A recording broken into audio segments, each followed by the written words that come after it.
Olá, hoje é terça-feira, dia 7 de dezembro de 2021, e o Grupo de Conjuntura está reunido para um novo episódio do nosso podcast. Eu sou o Gabriel Chianca, comigo estão os pesquisadores Antônio Lixa, Francisco Eduardo Pires e Margarida Gutierrez. No podcast da última semana, nós já deixamos a ponte para o assunto que conversamos hoje. A nova variante Omicron tem movimentado o debate não só no campo da saúde, mas também no campo da economia. Com a descoberta da nova variante e o aumento do número de casos, foram refeitas algumas projeções para o futuro da economia global, e é esse tema, o impacto dessa variante na economia, que o Grupo de Conjuntura debate hoje. Queria convidar, primeiramente, o professor Francisco Eduardo Pires. Olá, pessoal. Nós estamos chegando em dezembro, né? Já estamos em dezembro, e é hora de olhar para frente, né? É usual, né? Costume já pensar sobre o ano que entra. E quando a gente fala em cenário, a gente não vai fazer aqui nenhum cenário completo, mas vamos começar a trazer aqui elementos para pensar esse cenário de 2021. E, evidentemente, a variante Ômicron, depois que ela sacudiu os mercados na semana passada, ela passou a ser um tema crucial aqui para se pensar o futuro. Nós não temos, até agora, muitas informações sobre essa variante, se ela é ou não resistente, quanto ela é resistente à vacina, as vacinas que nós já temos. Nós não temos informações ainda qual é o grau de letalidade dessa variante e assim por diante. Porém, nós temos várias informações que nós obtivemos com o passado, né? Então, nós sabemos como a economia reagiu à primeira onda da Covid, como ela reagiu à segunda onda da Covid, aqui no Brasil, no resto do mundo. A gente tem informações sobre o grau de vacinação, o nível de vacinação no mundo, etc. Então, a gente já pode começar a pensar sobre isso, né? É claro que tudo que a gente falar aqui está sujeito a, de repente, surgir uma novidade que muda tudo em relação ao vírus, mas a gente é obrigado já a pensar com os elementos que a gente tem. Então, pensando com os elementos que a gente tem hoje, eu vou aqui jogar assim, uma espécie de um balde de água fria na fervura das expectativas sobre a Omicron, com o seguinte argumento. Nós podemos observar que houve um aprendizado muito grande na forma de lidar economicamente, né, com políticas, etc., entre a primeira e a segunda onda da Covid, né? E, portanto, os impactos, não os impactos sobre a saúde, que esses foram dramáticos na segunda onda, mas os impactos da Covid, da segunda onda da Covid sobre a economia mundial foi muito menor do que a da primeira onda. Só para dar alguns números, né? A primeira onda da Covid no hemisfério norte, quer dizer, por exemplo, a Europa, Estados Unidos, aconteceu no primeiro semestre do ano passado. Primeiro trimestre, segundo trimestre, até maio, por aí. Naquela época, se você pegar o PIB do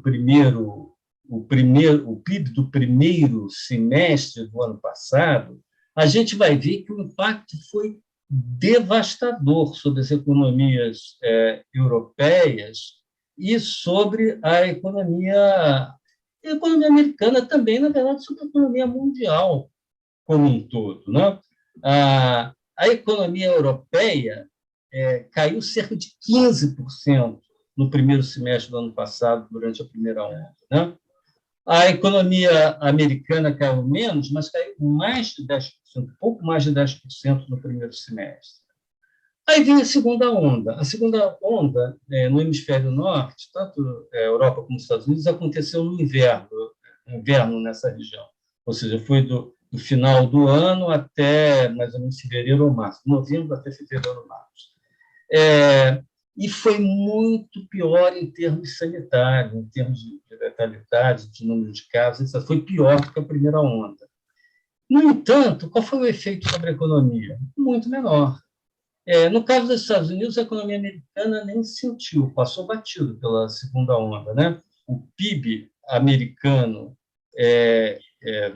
se a gente for acumular o crescimento no último trimestre de 2020, primeiro trimestre de 2021, ou seja, durante a segunda onda, o PIB americano cresceu 2,7%, o que dá um crescimento anualizado de 5,4%, um crescimento muito forte, né? Então, passou batido. A Europa sentiu um pouco. Na Europa, que tinha crescido bastante até no terceiro trimestre do ano passado, quando chegou no quarto e no primeiro trimestre desse ano, ela desacelerou, teve uma pequena queda do nível de atividade de 0,7% no semestre. Houve uma pequena queda, mas incomparavelmente menor do que os 15% da primeira onda, né? Não dá nem para comparar. Então, isso tudo mostra. No caso do Brasil, foi a mesma coisa. O Brasil teve uma queda do PIB muito grande no segundo trimestre do ano passado, né? Uma queda de quase 9% do PIB no segundo trimestre do ano passado. E quando veio a segunda onda, que no nosso caso, a segunda onda foi principalmente no primeiro trimestre, o mês de março foi o mês mais devastador, né? Para aquele momento estavam morrendo 3.000 pessoas por dia. E o PIB do primeiro trimestre... sim, e o mês de março foi o mês onde foram adotadas medidas de restrição à mobilidade, etc., aqui no Brasil, em todos os estados, em todas as capitais, né? Houve muitas medidas de distanciamento social e, a despeito disso, o PIB cresceu no primeiro trimestre. Ou seja, nada a ver com o que aconteceu, com o impacto econômico da primeira onda. À luz desse passado, né? E também tendo em conta o fato de que, ainda que a variante Ômicron possa ser muito mais resistente às vacinas, etc., mas o nível de vacinação também é enorme agora, comparado mesmo com a segunda onda. A minha percepção, não sei, a Margarida, o Richard, não sei qual é exatamente a percepção deles a respeito disso, mas se eu fosse fazer uma aposta agora, para o ano que vem, qual é o tamanho desse desafio representado pela variante Ômicron? Com os dados que a gente tem, eu diria que o desafio não é tão grande. Eu acho que pode haver aliás, é até provável que haja alguma desaceleração no ritmo de crescimento, porque a economia americana vinha crescendo muito, né? A Europa também vinha retomando. Então, pode haver alguma desaceleração, deve haver alguma pequena desaceleração no ritmo de crescimento, mas eu não esperaria uma recessão, uma queda muito grande de produção, de demanda nesses países e, portanto, também no Brasil, né? Então, acho que o efeito econômico vai ser relativamente moderado. Eu me preocuparia muito mais com outros fatores. Se eu for olhar o cenário do ano que vem, depois a gente vai ter um podcast especial sobre isso, mas se eu for olhar o cenário do ano que vem, eu me preocuparia muito mais, por exemplo, com a questão política, do que vai ser um ano eleitoral, então isso gera uma incerteza muito grande sobre a economia, etc. Eu preocuparia muito mais do que com a variante Ômicron. Do ponto de vista de saúde, eu fico bem mais preocupado do que do ponto de vista dos impactos econômicos propriamente ditos. Mas, então, essa aí é a minha, digamos assim, a minha posição hoje a respeito disso, né? Uma questão que tem preocupado muito e tem chamado muita atenção dos analistas, né, Francisco, é que, na verdade, nenhum analista, nenhum economista previu essa tamanha desorganização das cadeias produtivas. Então, acho que aí a gente tem um ponto importante. Por quê? Porque a lenta recuperação da oferta é algo que a gente não previu. A gente sabia que a pandemia provocou um choque simultâneo de oferta e de demanda, algo um pouco diferente de outras crises, né? Mas essa desorganização tem se mostrado muito mais dura, muito mais complexa, muito mais desestruturante do que, na verdade, a gente imaginava. Então, ainda faltam insumos importantes das cadeias produtivas, os chips eletrônicos, os equipamentos todos aí, autopeças, né? Então, a gente vê todos os problemas ligados a fretes, à logística, né? Então, isso tudo alterou a pandemia, na sua primeira versão, vamos dizer assim, provocou esses estragos. Uma coisa que a gente tem que se questionar, e a gente também não sabe muito bem, né? Mesmo que esse cenário mais benigno, do ponto de vista econômico, se concretize com essa variante aí, com essa nova variante, a gente esperava já que esse processo de recomposição das cadeias estivesse ocorrendo. Certamente, uma variante implicando em novas restrições, mesmo que muito mais focadas, muito mais amenas, pode diluir essa recomposição no tempo. Ou seja, a gente pode ter que ainda conviver com essa fonte de inflação de custos que o mundo inteiro está convivendo, e o Brasil também, né, para o processo inflacionário. Então, aí eu não sei muito bem qual vai ser o efeito, porque é algo que nós, economistas, não conseguimos vislumbrar naquela época como um problema enorme que a gente está enfrentando. A gente não conseguiu. A gente dizia o seguinte, que passado o pior da pandemia, a economia ia recuperar. E era uma questão de, na verdade, de saúde pública, aquilo que estava sendo feito, e uma vez o processo de flexibilização em curso, os PIBs iriam caminhar, mas a gente não imaginava que com essa alta da inflação, no mundo inteiro, né? Então, eu não sei, né, se esse processo de restrições, mesmo que focados, né, muito mais direcionados para determinados grupos, pode ser um freio a essa recomposição que já é muito lenta. Isso é um fato importante, né? Tá. No mesmo sentido que Margarida e Francisco Eduardo colocam, então, a gente viu que o ano passado, no Brasil, quando teve a primeira onda, o grau de isolamento social foi relativamente elevado, né? A gente lembra que nos meses de março, abril e maio de 2020, tá, existia um conjunto enorme de restrições de todo tipo, seja no comércio, no transporte, para vários setores trabalhar.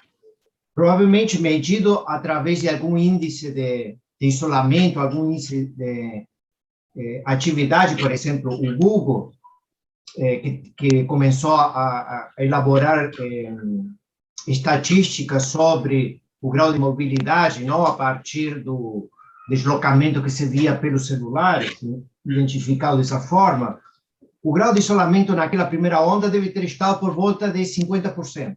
Não? Foi um pouquinho mais no começo, em março, depois caiu. Tá?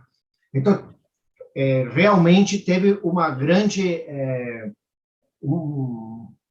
restrição para a mobilidade e um enorme isolamento social. Na segunda onda, que aconteceu no começo deste ano, 2021, apesar dela ser muito mais virulenta, tá? Tanto em termos de número de infectados, de mortes e de problemas de saúde pública, o grau de isolamento foi muito menor, medido através de aqueles indicadores do Google. Não, provavelmente foi a metade do que tinha acontecido na primeira onda, 0,25. Tá? Ou seja, e se chega a acontecer uma terceira onda, supondo que a Ômicron aumenta o número de infectados, e provavelmente esse número vai ser bem menor que isso, está sendo bem menor que isso, tá? Provavelmente esse número vai ficar abaixo de 10%, tá?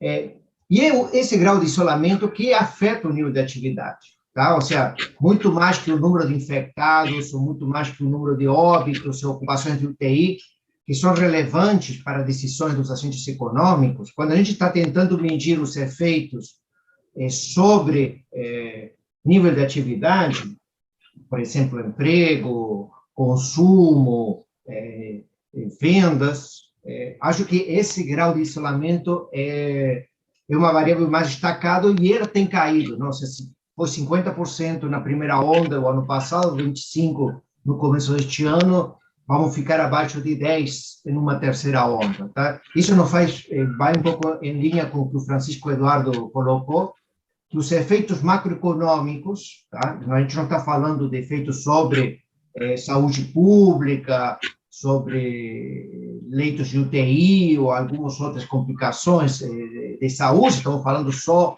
sobre o que pode acontecer com a série do PIB, com a série de consumo, com a série de emprego da PNAD. Essas variáveis devem estar muito associadas a esse grau de isolamento, que é muito menor, tá? Muito associado ao que a Margarida destacou, que existe um forte aprendizado, tá? Tanto das empresas, das famílias, quanto dos governos, sobre como fazer os isolamentos, as questões importantes sobre quarentenas, e o fato de a gente já ter uma grande parte da população adulta totalmente vacinada. Tá? Então, são elementos que ajudam a dizer de que provavelmente o isolamento será bem pequeno e os efeitos macroeconômicos também não serão tão sentidos como foi no passado. Esse ponto que a Margarida colocou da desorganização das cadeias produtivas internacionais, que acabou gerando restrições de oferta importante em vários países, inclusive no Brasil, na indústria brasileira, que tem sido muito afetada por isso. Esse ponto realmente é muito importante. Eu vou então fazer uma pequena qualificação aqui ao que eu tinha dito antes, a partir deste ponto que ela levantou, que é o seguinte: vamos admitir, por exemplo, a gente sabe que hoje a produção de alguns insumos muito importantes estão concentrados em poucos países do mundo, né? Por exemplo, o caso dos semicondutores, etc., etc. Então, e que são insumos básicos para a indústria no mundo inteiro. Vamos supor que esta terceira onda, que essa onda associada à variante Ômicron, né, atinja muito fortemente alguns desses países, ou até mesmo cidades, onde estão localizadas a produção de insumos básicos para as cadeias produtivas globais.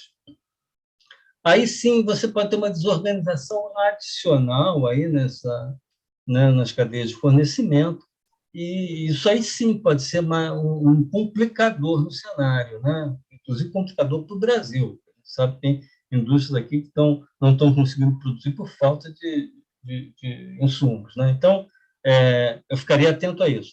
Mas se não for isso, né? Se for apenas uma questão de vários países adotarem medidas que levam a que a economia não cresça um pouco mais devagar, ou desacelere, etc., pode ser até que isso aí ajude, né, nesse processo de reorganização das cadeias de produção. Então, depende muito de onde é que vai bater isso aí, né? Eu acho que se a coisa vai piorar ou não, acho que depende de onde, de como vai ser essa onda associada à variante Ômicron, como é que ela vai atingir que países, que locais, etc. Então, eu queria fazer essa observação, dizer também que eu também, na primeira fala minha, eu mencionei o processo político, eleitoral, etc., como uma incerteza grande. Tem outros fatores que afetarão a economia muito, como, obviamente, a taxa de juros. Mas aí não é nem incerteza, é o fato que a gente já sabe que a taxa de juros vai estar bem mais elevada no ano que vem. Isso vai ser um desafio grande. Gabriel, você quer arrematar ou ficamos por aqui? Eu aproveito só para finalizar, Francisco, dizendo que as nossas análises costumam se restringir ao campo da economia, e é nesse sentido que nós trabalhamos e discorremos mais. Mas o que essa nova variante reforça é a necessidade de que a pandemia seja enfrentada globalmente, seja por diversos atores que não atuaram tão bem quanto deveriam, países que mantiveram estoques muito altos, falta de coordenação dos organismos internacionais para a distribuição das vacinas. O que acontece é que nós ainda temos parte relevante do planeta onde a cobertura vacinal não está completa, e isso reforça o risco de novas variantes se propagarem, causando um estrago muito grande no aspecto da saúde, da vida das pessoas, e que também impacta a economia. Por isso, essa nova variante acaba reforçando essa necessidade de que o problema da pandemia seja encarado como ele realmente é, que é internacional. Eu acho que... É isso, Gabriel. Ok. Então, vamos parar por aqui. Voltamos na próxima terça-feira com mais um podcast do Grupo de Conjuntura.